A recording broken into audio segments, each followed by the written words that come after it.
네, 새해 들어 오늘이 3거래일째입니다. 개장 초반에는 좀 힘이 약했지만 상승 흐름 점차 강해지고 있습니다. 시장 진단 해보겠습니다. 이경민 대신증권 FICC 리서치부 부장 나와 계십니다. 어서 오십시오. 예, 안녕하십니까.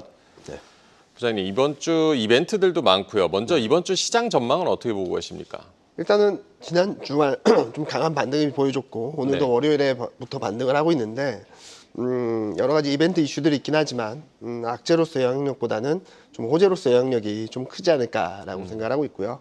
무엇보다도 정치적 불확실성 여부에 따라서 지난 주말 좀 장중 등락까지도 영향을 미칠 정도였었는데 그런 것들이 좀 진정된다라는 그림들이 나오게 된다면 좀 상단을 좀 열어놓을 수 있지 않을까라는 예상을 하고 있습니다. 네, 상단에 대한 기대가 있다.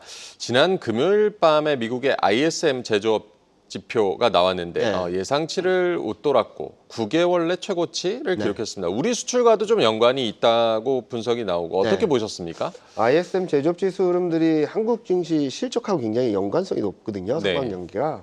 그런데 예상외로 그러니까 11월 대비 그냥 플랫하거나 조금 떨어질 수 있다라는 전망을 뒤집고 지난달이 48.4였는데 이번에 네. 49.3으로 좀 강한 반등을 보여줬고요. 뭐 전반적인 제조 지표들이 다 올랐습니다. 특히 눈에 띄었던 부분들은 수입 쪽이었는데요. 네. 수입 쪽이 늘었던 이유는 트럼프 2.0 시대를 앞두고 이제 관세 부과에 대한 걱정들이 크지 않습니까? 네. 관세 부과되기 전에 빨리 수입하자. 관세 맞기 전에 좀 싼 가격에 좀 더 빨리 수입하자라고 하는 선수요가 들어왔다라는 것 분석도 있거든요. 네. 한편 재밌는 것은 고용 지표는 좀 둔화됐습니다. 그렇게 본다면은 고용 둔화 가능성 좀 열려 있지 않을까라는 생각을 하고 있고 전반적인 제조업 경기가 좀 살아나고 최근 들어서는 중국 경기도 조금씩 바닥을 잡는 모습을 보여주다 보니까 한국 수출 호조는 좀 더 지속되고 아마 25년 상반기까지는 수출 호조가 계속되지 않을까라는 예상을 하고 있습니다.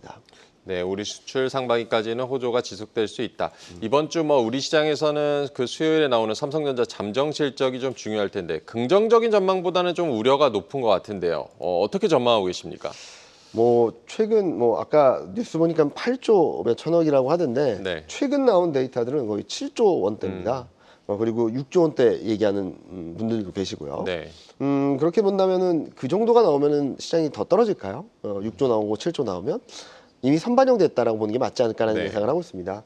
향후 25년 실적이 어떻게 움직이는지를 좀 봐야 되긴 하겠지만 실적에 대한 눈높이가 충분히 낮아졌다라고 생각하거든요. 고점 대비 거의 50% 가까운 조정을 보였습니다. 이미. 네. 그렇게 본다면은 금융위기급 주가 조정이 있었다라는 거거든요. 이렇게 봤을 때 낮아진 눈높이가 오히려 예상보다 조금, 그러니까 시장의 우려보다 조금이라도 나은 모습들을 보여주게 된다면 주가 측면은 좀 긍정적인 트리거 포인트가 될 수도 있다라고 생각합니다. 특히 12월 달 발표된 반도체 수출이 굉장히 잘 나왔고요. 또 하나는 환율 효과가 12월 수출엔 뚜렷했습니다. 네. 달러 기준으로 보면은 전년 대비 6.6% 증가를 했는데 원화 기준으로 봤을 때는 20% 넘게 증가했거든요. 이런 환율 효과들까지 감안해서 본다면 많은 분들이 걱정하시는 것보다는 조금은 안도할 수 있는 그런 반전 포인트가 만들어지지 않을까라는 예상을 하고 있습니다. 네, 삼성전자 실적에 대한 기대치는 이미 낮아져 있다. 반전 포인트가 될지도 좀 주목을 해보자라고 말씀을 해주셨고요. 삼성전자 실적이 어떻게 나오느냐가 당분간 시장 흐름에도 중요하겠고 올해 많은 증권사들은 이제 최선우주로 SK 하이닉스를 꼽고 있는데 올해도 이제 반도체가 HBM이 주가를 좌우한다고 보십니까? 네, 앞서도 CS 말씀해 주셨는데 네. 계속 AI라는 테마는 그리고 트렌드는 꺾이지 않는 트렌드겠죠.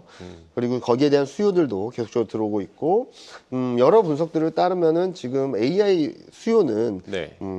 지속되고 더 강해질 수 있지 여기서 끝이 아니라는 얘기를 하다 보니까 HBM이 추세적인 흐름, 그러니까 AI 관련된 산업들의 추세적인 흐름들은 쉽게 꺾이지 않을 거다라고 네. 생각하고 있습니다. 다만 그러면 레거시 반도체는 무시해야 되냐? 그것도 조금 봐야 될 부분들이 있는 게 중국하고 유럽 경기가 좀 어느 정도 올라오는지를 좀 봐야 될 것 같습니다. 네. 지금 AI 반도체는 미국이 주도를 하고 있고 지금 레거시 반도체가 굉장히 불안정한 것은 전반적인 수요 그리고 경계복에 대한 자신감이 없기 때문이거든요. 네. 만약에 중국과 유럽 경기가 좀 살아나는 그림이 보여주게 된다면 레거시 반도체 쪽에서도 시장 변화 가능성 좀 열려 있지 않을까라는 예상을 하고 있습니다. 네, AI 추세는 쉽게 꺾이지 않을 것이다. 레거시 반도체 흐름도 좀 잘 짚어봐야겠고요. 이번 주 그 CES 올해도 AI가 화두고 젠슨 황 엔비디아 CEO가 기조연설한다고 해서 또 관심인데 네. CES는 어떤 부분 좀 주목해서 봐야겠습니까? AI가 대세라는 것은 거스를 수 없는 것 같습니다. 몇 네. 년째 AI가 주된 테마고 주된 트렌드라고 볼 수 있겠는데 중요한 것은 AI가 아니다 맞다라기보다는 AI 관련된 산업에서 어떤 것들이 들어오는지를 좀 봐야 될 것 같아요. 올해 같은 경우는 자율주행, 양자 컴퓨팅, 그리고 에너지 전환이라는 이 세 가지 파트가 새롭게 들어왔거든요. 네. 앞서도 여러 종목들을 보여드렸는데 뭐 양자 컴퓨팅이 좀 주목을 받고 있는데 이와 더불어서 자율주행과 에너지 전환 이렇게 본다면은 한국 관련된 기업들 그리고 에너지 전환 관련해서 전력기기 쪽의 어떤 그림들을 보여줄지 좀 봐야 될 것 같고요. 또 재밌는 것은 기조연설 중에 델타항공이 있습니다. 델타항공 CEO가 어떤 코멘트를 하는지 그 부분들도 항공이나 운송 쪽에서의 AI 접목한 것들을 한번 지켜보도 좀 눈여겨볼 부분이 아닌가라는 생각을 하고 있습니다. 네, AI를 기반으로 해서 양자 컴퓨팅과 자율주행, 에너지 전환 쪽에 어떤 또 테마가 만들어지는지도 봐야겠고요. 델타항공 CEO의 기조연설도 주목해보자라고 말씀을 해주셨습니다. 이번 주 그 12월 FOMC 의사록도 공개가 됩니다. 네. 미국 지표들 최근에 견조하고 금리 인하 횟수가 줄어들 것이다라는 전망의 국채 금리도 상승세 보이고 있고요. 의사록 영향은 어떻게 예상하고 계십니까? 12월 FMC를 보면은 매파적이었던 건 맞겠죠. 네. 점도표 하향 조정됐고 올해 25년 전망이 4번 금리 인하에서 2번으로 떨어졌고 그런데 시장은 그보다 더 매파적인 해석을 했던 것으로 보고 있습니다. 지금 시장 컨센서스를 보면은 25년 내에는 한 번 금리 인하할 거다라는 전망이 우세한 상황이거든요. 네. 자, 그러면은 지금 미국은 연준은 금리 인하 사이클을 계속적으로 강조하고 있습니다. 25년 2번, 26년 2번, 27년 1번. 속도가 늦춰질 뿐이지 금리 인하 사이클은 유효합니다라는 시그널을 던져주고 있는데 시장은 이미 25년에 한 번밖에 금리 인하를 안 할 거다. 그러면 이보다 더 매파적으로 갈 수 있을까를 봐야 되겠죠. 그래서 저는 이미 시장은 충분히 매파적인 해석을 하고 있고 중요한 것은 지금 의사록이고 성명서도 11월과 대부분 동일한 것으로 좀 확인되었거든요. 네. 그래서 제가 생각하기에는 지금 시장은 좀 과도한 매파적인 해석을 하고 있기 때문에 오히려 FMC 의사록이 나오게 된다면 비둘기파적인 해석들을 하면서 좀 시장 안정성을 높여주지 않을까라는 생각을 하고 있습니다. 따라서 이런 그림들이 나타나게 되고 이제 또 물가 안정이라든지 고용 둔화들이 좀 확인되게 된다면 전반적으로 채권물이나 달러는 정점을 지나서 좀 하향 안정세를 보이지 않을까라는 예상을 하고 있습니다. 네, 이미 시장은 충분히 매파적으로 해석하고 있다. 채권 금리도 안정이 될 수 있다라고 전망을 해주셨고요. 다음 주에는 JP 모건 헬스케어 컨퍼런스도 네. 있고요. 올해 많은 전문가들이 이제 바이오를 주도 섹터로 좀 꼽고 있는데 금리 인하 속도가 아무래도 좀 늦어진다면 바이오 섹터 영향은 어떻게 보십니까? 일단은 금리 등락에 따라서 영향을 받겠죠. 네. 근데 최근 국내 제약바이오 업체들이 올라오는 것은 밸류에이션 확장이 아닙니다.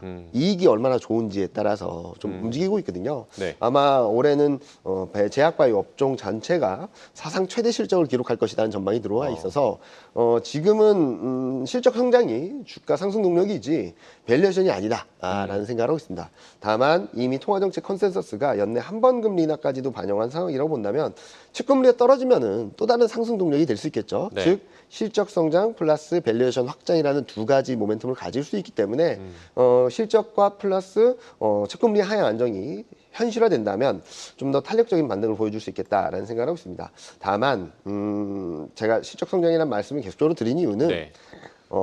실적이 기본적으로 좋고 신약 개발이 되거나 뭔가 모멘텀이 있으면 더 좋아지는 업종이나 종목들을 찾아야 된다는 거죠. 신약 개발이 되면은 실적이 껑충 뛰고 신약 개발이 안 되면 실적이 망가질 수 있는 그런 기업들은 좀 배제하자. 실적이 기본적으로 단단한 업종 종목들을 관심 있게 바라보자라는 말씀을 계속적으로 드리고 있습니다. 네, 올해 제약바이오 실적 성장이 두드러질 것이지만 종목별 선별은 중요하다라고 강조를 해주셨습니다. 중국이 경기 부양에 나서고 있는데 중국 증시 새해 출발은 그렇게 좋지는 않고요. 특히 트럼프 행정부 네. 대중국 관세 우려가 좀 커지고 있는데 중국 경기 회복 같은 경우는 어떻게 보고 계십니까? 일단은 트럼프 관세 부과는 많은 분들이 너무 공포스러워하시는 것 같은데요. 그러니까 상대방을 꺾기 위해서 관세를 매기는 게 아니라 네. 미국의 최대 이익을 갖기 위해서 협상 카드로 쓰는 거죠. 트럼프 1기 때도 본다면은 만약에 중국을 힘들게 만들려고 했으면 바로 뭐 관세 20% 매기고 40% 매기고 그랬겠죠. 그런데 3%, 5%, 7%, 12% 이렇게 꾸준히 올렸습니다. 네. 그러다가 무역 협상이 잘 되고, 그러니까 미국이 원하는 걸 들어주면 관세를 인하해 주기도 했거든요. 협상 카드지 중국을 힘들게 하는 건 아니다라는 것도 좀 말씀드리고 싶고요. 두 번째로는 중국도 이미 경험을 해봤죠. 네. 그래서 거기에 상응하는 경기 부양 정책들을 준비하고 있다는 얘기를 하고 있어서 저는 이미 작년부터 들어왔던 경기 부양 정책들이 점진적으로 효과를 보여주고 그런 것들이 좀 가셔야 된다고 생각하고 있습니다. 특히 유동성 지표, 교역 그리고 소비 지표들이 계속적으로 좋은 그림들을 보여줄 수 있다고 생각하거든요. 이미 반등을 하고 있고 저점을 통과했다는 점들에 있어서 긍정적인 변화들을 좀 충분히 열어놓을 수 있겠다라는 말씀을 드리고 있습니다. 1월 달에는 4분기 GDP도 발표가 되는데요. 이게 5%를 찍는지 여부도 좀 중요한 관건이라고 보고 있고요. 네. 제가 자꾸 중국 경기 많이들 안 좋게 생각하시는데 왜 자꾸 좋다 하냐면은 진짜로 좋은 그림들이 나오고 있고 또 하나는 OECD 경기 선행 지수가 지금 4개월째 상승을 하고 있습니다. 상승 폭도 확대하고 있어서 25년 상반기 또는 하반기까지도 이런 그림들이 열려 있기 때문에 경기는 이미 바닥을 찍고 턴어라운드 하고 있다. 그리고 또 하나는 3월 중국 양회를 기점으로 해서 또 한 번의 대규모 경기 부양 정책이 예고되고 있거든요. 이런 것들을 본다면 경기는 이미 턴하고 있고 여기에 부스터를 달아줄 경기 부양 정책 그리고 통화 정책 완화 정책이 대기하고 있다는 점들이 중국에 대해서는 조금 더 긍정적인 시각을 갖고 바라볼 필요가 있지 않나라는 예상을 하고 있습니다. 네, 중국의 경기부양책, 앞서 발표된 경기부양책 효과가 나타날 것이고 3월 양회에서 나올 경기부양책도 또 주목을 해보자라고 짚어주셨습니다. 트럼프 정부 출범이 이제 2주 앞으로 다가왔고요. 뭐 보호무역, 자국 우선주의를 앞세우는 트럼프의 이 마가노믹스가 결국 미국 성장에도 악영향을 끼칠 것이다. 뭐 이런 전문 우려들도 나오고 있는데 부장님은 이 부분은 어떻게 보십니까? 다들 알고 있겠죠. 그리고 지금 IMF든 지금 주요 해외 IB들이 보호무역 그리고 관세 정책으로 인해서 가장 피해가 큰 나라는 미국이다라는 얘기를 계속적으로 하고 있거든요. 네. 그런데 관세를 마구잡이로 올릴까? 그건 아니겠죠. 그런 영향력들을 가늠해서 아마 트럼프 관세 전략은 협상 카드로서 활용되지 않을까라는 생각을 하고 있습니다. 네. 얼마 전에 캐나다랑 중국이랑 그리고 멕시코 관세 부과를 얘기를 했었거든요. 네. 근데 며칠 지나서 협상이 잘 되고 있다라고 하면서 또 다른 얘기를 했거든요. 네. 즉 이런 것처럼 미국이 원하는 특히 트럼프가 원하는 방향으로 가기 위한 협상 카드로 활용되는 것이고 굉장히 점진적인 관세 정책을 펼칠 거라고 생각하고 있습니다. 그런 그림들을 보게 된다면 많은 분들이 걱정하시는 것처럼 관세 갑자기 10% 보편 관세 중국에는 20% 관세? 그렇게까지 가긴 어렵겠다. 그래서 저는 오히려 트럼프 취임 이후에는 많은 분들이 걱정하셨던 트럼프 정책의 속도나 강도보다는 좀 톤다운 되면서 그 정도는 아니네? 라는 안도감이 더 크지 않을까라는 예상을 하고 있습니다. 네, 트럼프의 관세 부과 엄포는 협상 카드가 될 것이다. 미국 경제가 워낙 경쟁 상대가 지금 없다 보니까 킹달러라는 표현을 쓸 만큼 지금 달러가 강세인데요. 달러 인덱스가 109포인트까지 찍었다 조금 내려왔고 글로벌리하게 이 달러 강세는 언제까지 이어진다고 보십니까? 달러 강세를 제어할 수 있는 게 아무것도 없는 것처럼 보이는 상황이죠. 연준은 매파적으로 스탠스를 취했는데 유럽은 지금 1월 30일 날 22 통화정책 회의에서 25bp 금리 인하할래, 50bp 금리 인하할래를 논의하고 있을 정도로 경기가 불안정하다는 얘기를 하고 있는 상황인데 저는 이런 흐름들이 더 장기화되기보다는 정점을 향해 가고 있다고 생각하고 있습니다. 아마 첫 번째로는 미국 경기가 더 세게 움직이긴 좀 어렵겠죠. 미국 GDP 성장률이 전년 대비 3%를 왔다 갔다 하고 있습니다. 이거는 굉장히 과열 양상을 보이는 것이지 정상은 아니거든요. 그래서 25년 중에는 2% 초중반대로 내려올 수 있다는 전망들이 우세하고 있는 상황이고 최근까지 경기가 좋았던 이유는 연말 소비 시즌과 맞물린 데 따른 것이라고 보고 있어서 아마 1분기부터는 좀 미국 경기에 대한 흐름들이 좀 톤다운 될 수 있고 그리고 유럽 같은 경우는 지금 경기가 바닥을 통과하는 그림들을 보여주지 않을까라는 예상을 하고 있습니다. 특히 1월 30일 날 22 통화정책 회의에서 25bp 금리 인하라면 금리 인하 속도가 좀 더뎌졌다라는 것 때문에 유로 약세가 좀 제어될 것이고 50bp 금리 인하를 한다 하더라도 이제는 금리 인하 속도가 좀 더뎌질 거다라는 기대 때문에 좀 유로 약세 압력이 진정될 수 있다라고 보고 있어서 저는 1월이 아마 달러 강세의 정점을 지나는 구간이 아닐까라는 생각을 합니다. 또 한편으로는 연준의 통화 정책인데요. 물가 이제 일회성 요인들 때문에 많이 올랐는데 12월이 지나고 1월이 지나면서 또 다시 물가 안정권으로 들어갔거든요. 네. 그렇게 본다면은 앞서 말씀드렸던 미국 경기가 좀 정점을 지나고 좀 슬로해지는 구간, 그리고 물가 또한 정점을 지나서 좀 하향 안정세를 보이는 구간으로 들어가게 된다면 달러 약세 압력, 그리고 채권 금리가 좀 올라온 레벨에 대해서 부담들이 좀 내려오는 하향 안정세를 보이는 그런 그림들이 좀 전개되지 않을까라는 예상을 하고 있습니다. 네, 채권 금리와 함께 달러 강세도 정점을 향해 가고 있다라고 진단을 해주셨고요. 우리 원달러 환율 같은 경우는 계엄 여파도 있고 1,500원 향해 가다가 지금 조금 다시 안정되는 흐름인데 환율 전망 어떻게 보십니까? 좀 아쉽죠. 지금 원달러 환율은 타이밍이 굉장히 안 좋았다라고 생각하거든요. 네. 달러 인덱스가 내려갈 때쯤 계엄 사태가 발생하면서 1,430원으로 뛰었거든요. 네. 그러다가 이제 정책 불확실성이 정점을 통과했다는 시그널이 나올 때쯤 하니까 달러 인덱스가 109포인트까지 가면서 원달러 환율을 밀어 올렸죠. 그러니까 타이밍이 굉장히 안 좋은 상황에서 국내 정치적 리스크까지 벌어졌다라고 볼 수 있겠습니다. 그런데 다행히 달러 인덱스가 108에서 109까지 가는 과정에서 원달러 환율은 더 오르기보다는 1,470원대에서 머물러 있다는 점들이 일방적인 원화 약세 압력은 좀 진정되는 것이 아닌가라는 생각을 할 수 있겠습니다. 따라서 이제 원달러 환율이 어떤 방향성으로 갈지에 대해서는 달러 강세 진정 여부, 국내 정치적 리스크 완화 여부라고 볼 수 있겠는데 앞서 말씀드렸던 대로 달러 인덱스가 정점을 향하고 있고 정치적 리스크도 지금보다 더 나빠지는, 그러니까 정치 리스크가 더 확대되는 구간이라기보다는 어떤 우여곡절이 있든 간에 좀 하향 안정세를 보일 수 있는 구간으로 진입하고 있다는 측면에서 저희는 원달러 환율은 1,500원 선을 향해 가는 그림보다는 1,400원 밑으로 가는 그림들이 25년 상반기 중에는 충분히 가능성이 열려 있다 정도로 보고 있어서 지금 원달러 환율에 대해서 더 강한 흐름들을, 그러니까 원화 약세 압력이 더 강해지는 그림보다는 원화 약세 압력이 진정되고 원화 강세 압력이 커지는 구간으로 점차 들어갈 것으로 예상을 하고 있습니다.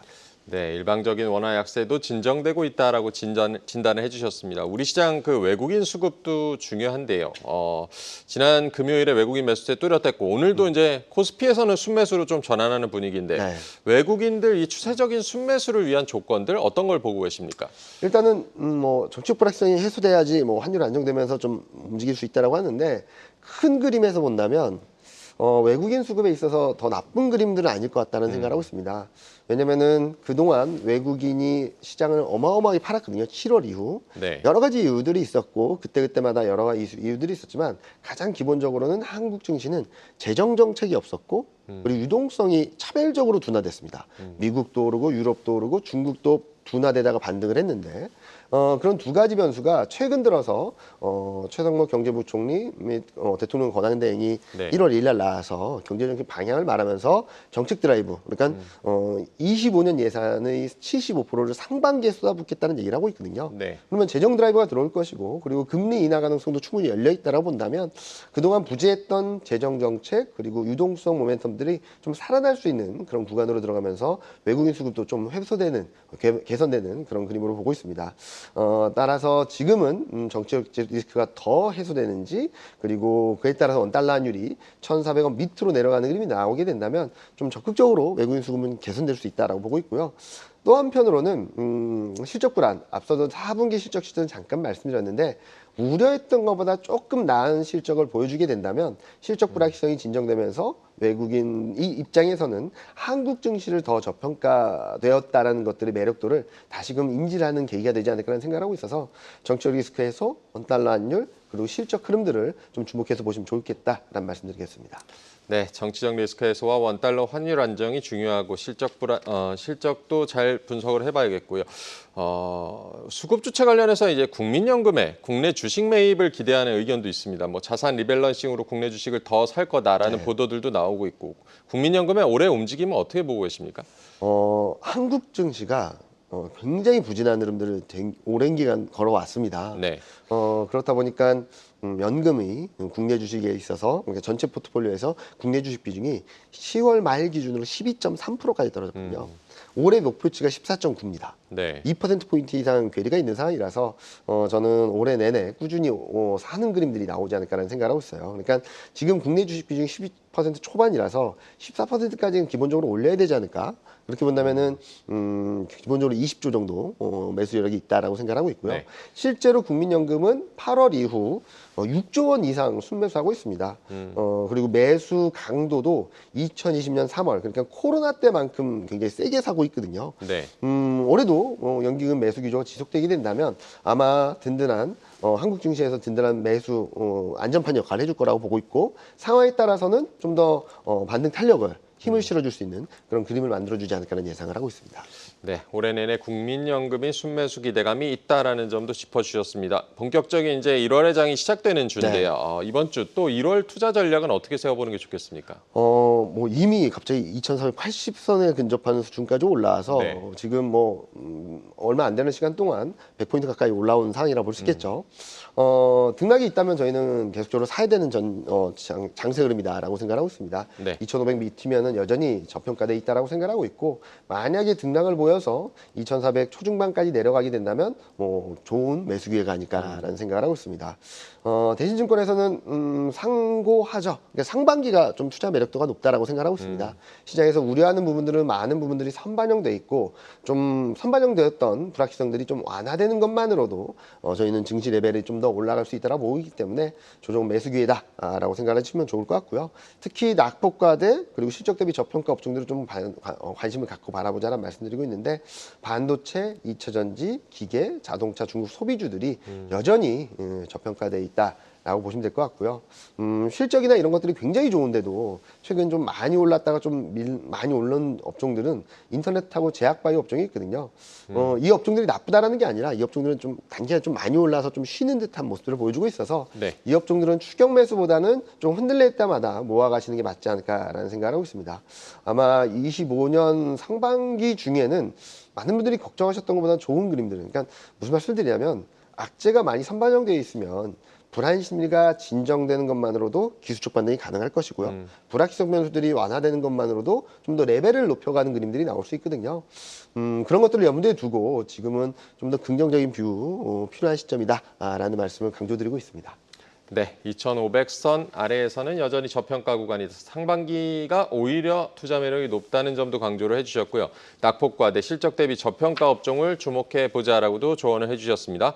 오늘 이경민 대신증권 FICC 리서치 부장과 얘기 나눠봤습니다. 고맙습니다. 네, 감사합니다.